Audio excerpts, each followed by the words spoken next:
All right, so it's that time. It is 12 p.m. Central Daylight Time, Standard Time. Central Daylight Standard Time. I said I would play this recording from Democracy Now! And here we go. Hope you guys are doing well out there today. It's a beautiful day outside. Beautiful day outside. Beautiful day. Lovely out there. Okay. So here we go. I'm going to play it. See, here we go. Alright, so good morning. Today's date is March 26, 2020, Thursday. I will play this news briefing from or news report from Democracy Now! So listen up. Pretty alarming, if you will. Good morning. Peace report. I'm Amy Goodman. The United States Senate has voted unanimously to approve a record-shattering $2.2 trillion emergency relief package to battle the unprecedented economic shock of the coronavirus pandemic. The House of Representatives is set to vote on the bill Friday, and President Trump has promised to sign it as soon as it reaches his desk. The bailout package would massively expand unemployment benefits, providing laid-off workers up to 100% of their salary and health insurance benefits for 4 months. Freelancers and gig economy workers would be eligible for unemployment benefits for the first time ever.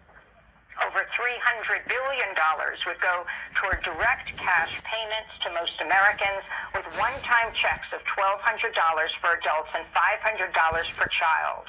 States and municipalities would receive $150 billion in direct aid.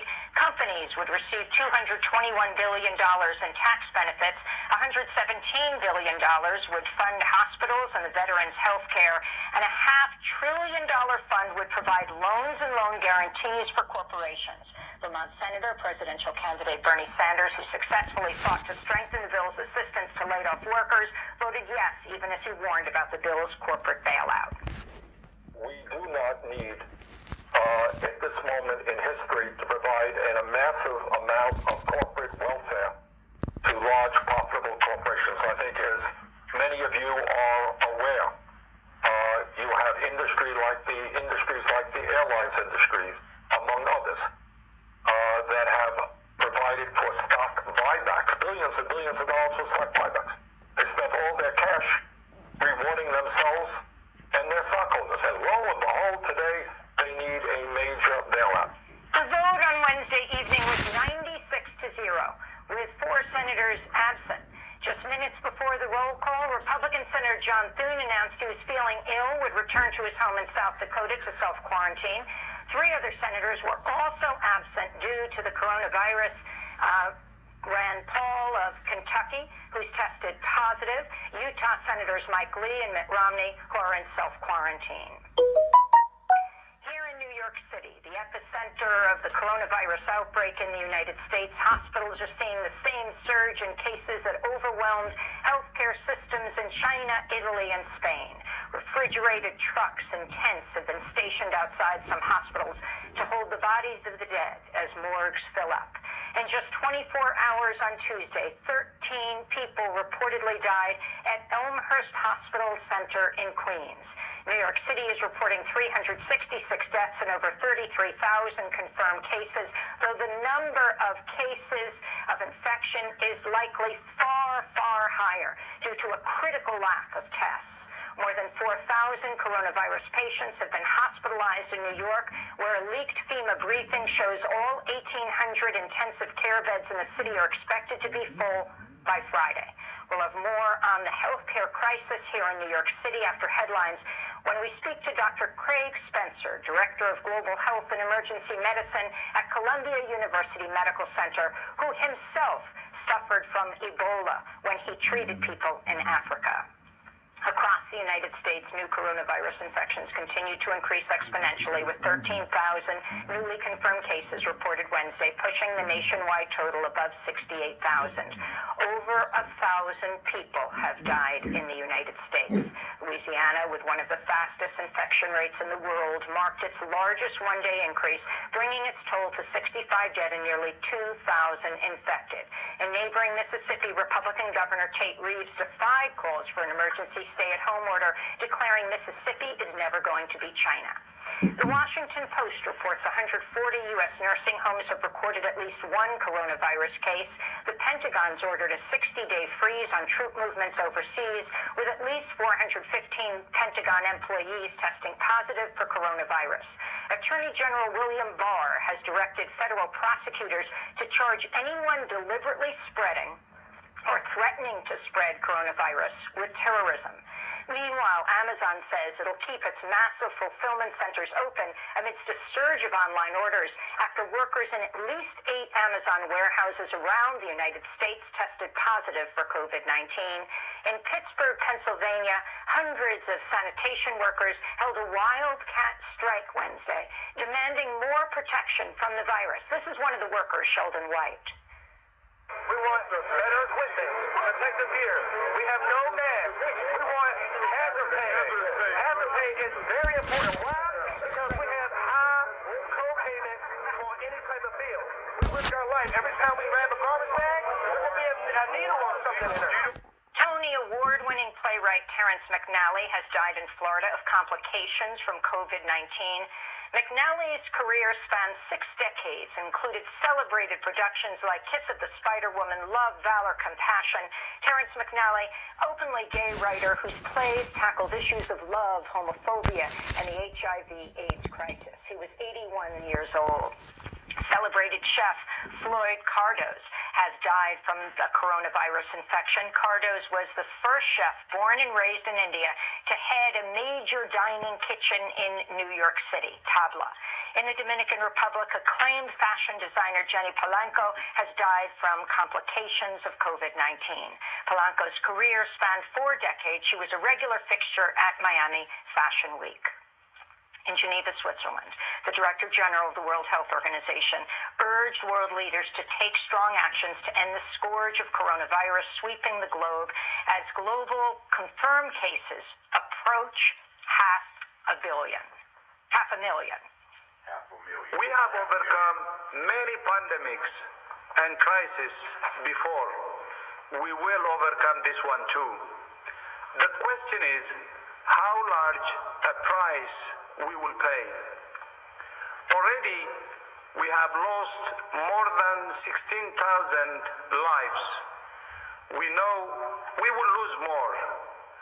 How many more will be determined by the decisions we make and the actions we take now.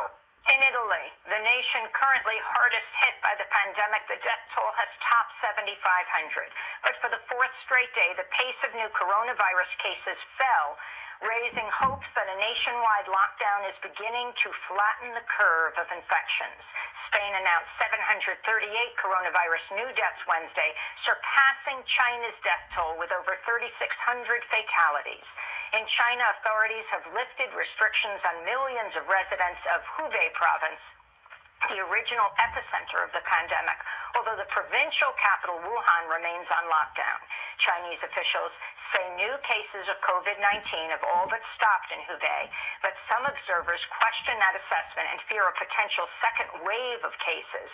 In cities across India, police are using violence to crack down on curfew violators, beating and whipping anyone flouting a nationwide lockdown for 1.3 billion people. Viral videos showed Indian police forcing groups of men to do squats and push-ups as punishment. India's bus and train services have been canceled, creating a crisis for thousands of migrant workers trapped in big cities. There are widespread reports of hoarding, raising fears of shortages of food, medicine, and supplies. We'll have more on India's coronavirus crisis later in the broadcast. In Kosovo, lawmakers ousted Prime Minister Albin Kurti in a no-confidence vote Wednesday over his refusal to declare a state of emergency. In Chile, with over 1,000 confirmed cases, large parts of the capital, Santiago, will go into lockdown to slow the spread of the virus. Earlier this month, fears over the pandemic ended 5 months of large-scale protests demanding the resignation of President Sebastián Piñera. In Stockholm, Sweden, 17-year-old climate activist Greta Thunberg said she is very likely has COVID-19 and has since recovered. Thunberg said she experienced a very mild illness while her father Svante experienced much more intense symptoms. In New Zealand, Prime Minister Jacinda Ardern asked her nation's 5 million residents to behave as though they were contagious as a sweeping nationwide remain-at-home policy came into effect Thursday night. If you have any questions about what you can or can't do and you're looking for answers, apply a simple principle. Act like you have COVID-19. Every move you make could be a risk to someone else. Ardern's plea came on the same day the white supremacist terrorist who massacred Muslim worshippers in 2 New Zealand mosques last March pleaded guilty to the murder of 51 people. His sentencing trial will be delayed until New Zealand's COVID-19 epidemic is under control and family members of the victims have a chance to attend. Senator Bernie Sanders has challenged former Vice President Joe Biden to a 12th and final debate next month, signaling he'll continue to compete for the Democratic Party's presidential nomination. The Democratic National Committee has yet to schedule a date or a broadcast partner for an April debate, and on Wednesday, Biden dismissed the idea. My focus is just dealing with this crisis right now. I haven't thought about any more debates. I think we've had enough debates. I think we should get on with this. Meanwhile, The Intercept is reporting that the Time's Up Legal Defense Fund, set up to help survivors of rape and sexual assault, refused to fund a Me Too investigation into an allegation against Joe Biden. The charges were brought by Tara Reid, who worked as a staff assistant for then-Senator Biden in 1993 when she was in her mid-20s.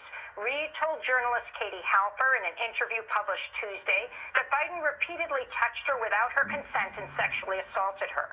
A warning to listeners and viewers, her account is graphic. And then his hands were on me and underneath my clothes. And, and then he went down my skirt but then up inside it. And he penetrated me with his fingers. Reid approached the Time's Up Legal Defense Fund in January looking for assistance, but was reportedly told the fund could not help her because Biden is a candidate for federal office and pursuing a case could jeopardize the fund's nonprofit status. The Intercept reports the public relations firm representing Time's Up Legal Defense Fund is SKD Knickerbocker, whose managing director, Anita Dunn, is top advisor to Biden's presidential campaign. At the White House, President Donald Trump Wednesday repeated his call for the United States to reopen for business on April 12th, Easter Sunday, around the time the coronavirus crisis is expected to peak in New York City. Trump's call for packed churches across the U.S. in mid-April came as Pope Francis ordered bishops around the world to instruct Catholics to celebrate Easter in their homes.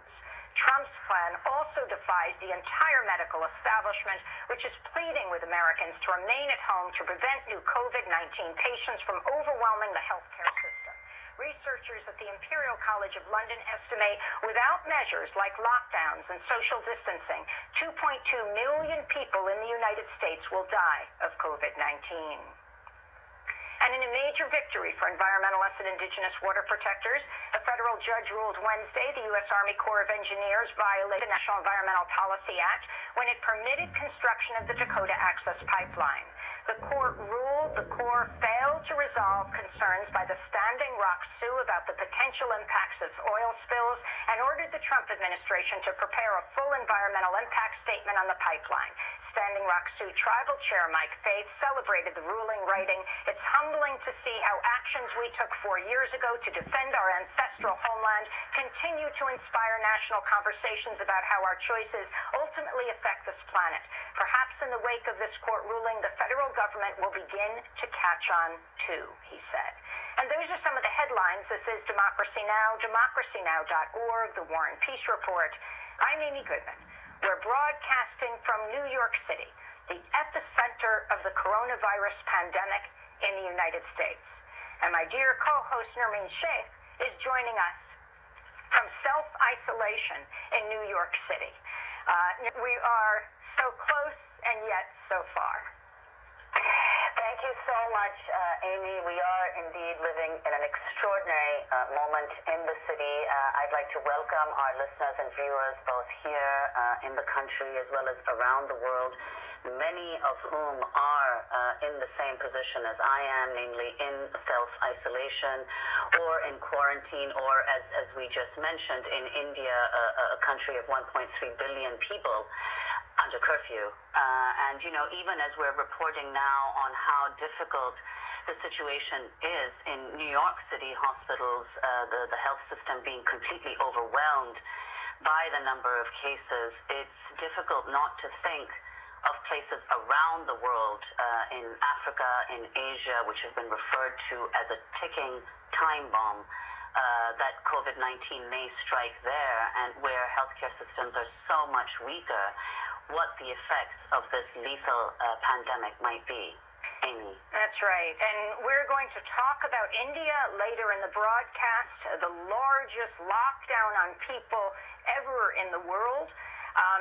And we're going to talk about issues like climate change and how it relates to the pandemic. Okay, so that was Democracy Now! Amy Goodman. She's stationed in New York City, and everyone know New York City is the epicenter of the coronavirus epidemic or pandemic. Here in the United States, New York City is the epicenter for the coronavirus here in the United States. So I just wanted to record this, and then I'm going to introduce this to other folks. I will be posting this recording on podcasts as well as other social media platforms. You guys, hope you guys are taking care of yourselves, and wish the best for you and your families. God bless. And for all those who have been affected by the coronavirus worldwide, I'm a little winded right now. I was just exercising, so that's why I'm breathing. Yeah, trying to breathe kind of hard. Working out right now. So like I said, yeah, I just hope all you guys are healthy out there, and those that have been affected by the virus, I just pray for a speedy recovery, and that hopefully we start seeing a decline in coronavirus cases. Excuse me. So yeah, you guys be blessed. God bless. Stay safe, and it's a beautiful day.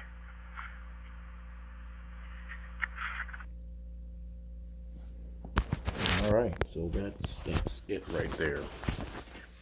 So again, you guys stay safe. Yeah, just practice social distancing. We've been basically Tim Walz, our governor here in Minnesota. He basically gave a stay-at-home mandate or order, but we're still able to move around if need be. We could still, we could still go to the grocery stores if need be. Go to the liquor stores, go take care of a family member, or we could still move around. We could still go for walks, for exercise. We could still ride our bikes, but other than that, the order or the mandate dictates that we don't venture out unless totally necessary. Like I said, if you want to get out for a little exercise and fresh air, you can. If you have to visit a family member that is sick, or you have to take care of a pet that's living in a different location, you could go take care of the pet or family member and bring food to them or whatnot, water, or visit them for moral support. And like I said, you can still get out and about. We're allowed to get out and about and exercise a little bit, go for walks and ride our bikes, or go for a ride in a car. So that's one thing good about Minnesota.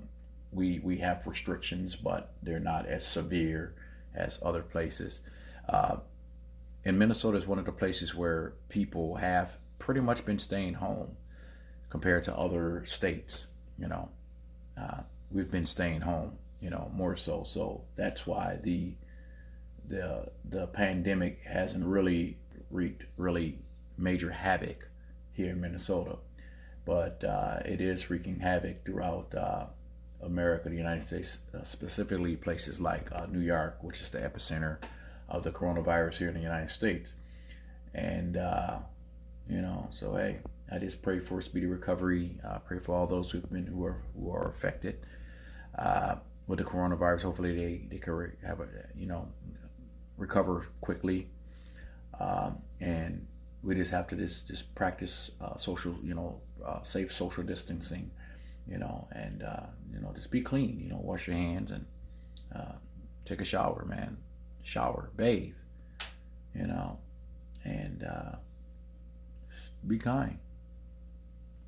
And with that, I'm ended. Peace and love.